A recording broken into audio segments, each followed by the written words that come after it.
Hi, ladies and gentlemen. I'm Advocate Shreyas Rao.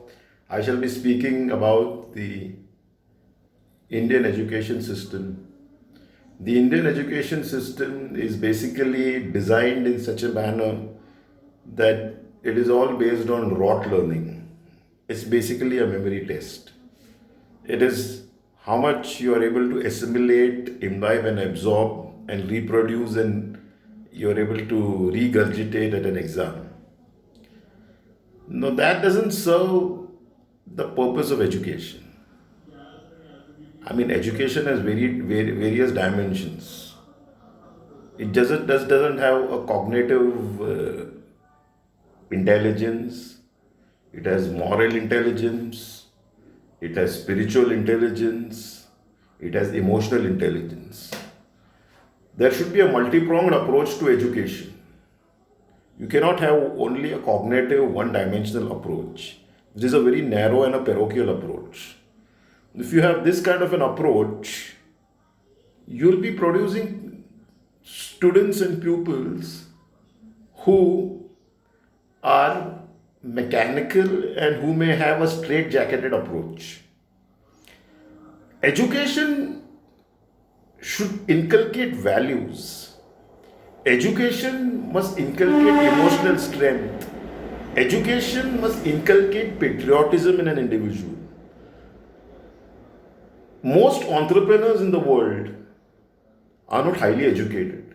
As a matter of fact, most entrepreneurs in the world are college dropouts or have struggled academically.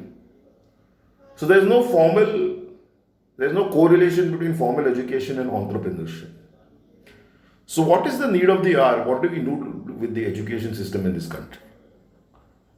The need of the hour is to revamp the schooling in this country. There are schools in villages which don't have blackboards. They have teachers, but the teachers themselves are not qualified. We have to go to the grassroots. We need to go to the rudimentary level to revamp the education system. Forget the higher education system. Hardly any a small percentage of the people go avail the higher education. Indians excel in universities abroad. Indians do exceptionally well in foreign universities. But they do well here as well. But here they are not able to get lucrative jobs. Most of them struggle to get jobs but don't get the desired designation. They don't get to covetous positions in organizations. Teaching, unfortunately, is not a lucrative career in India. Teachers are not handsomely paid except for management institutions, or if you're teaching in prestigious institutions like IIT, IIM, or very renowned institutions like XLRI, Jamshedpur, or Tata Institute of Social Science, and etc. So teachers should be handsomely paid. If you make teaching a lucrative career option, then you will be able to draw the best from the best of the lot. So many intelligent and sharp people will be drawn towards the teaching profession. And then you'll have excellent teachers. Once you have excellent teachers, then they'll be able to impart knowledge in such a way that they will be able to churn out very good students. And among the students, you'll have entrepreneurs, you'll have good professionals, you'll have good experts.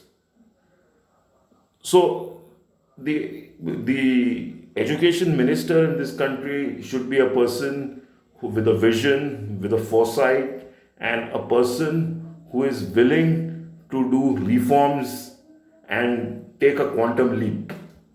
Unless these things happen, we are in a very sorry state of affairs as far as the education system is concerned.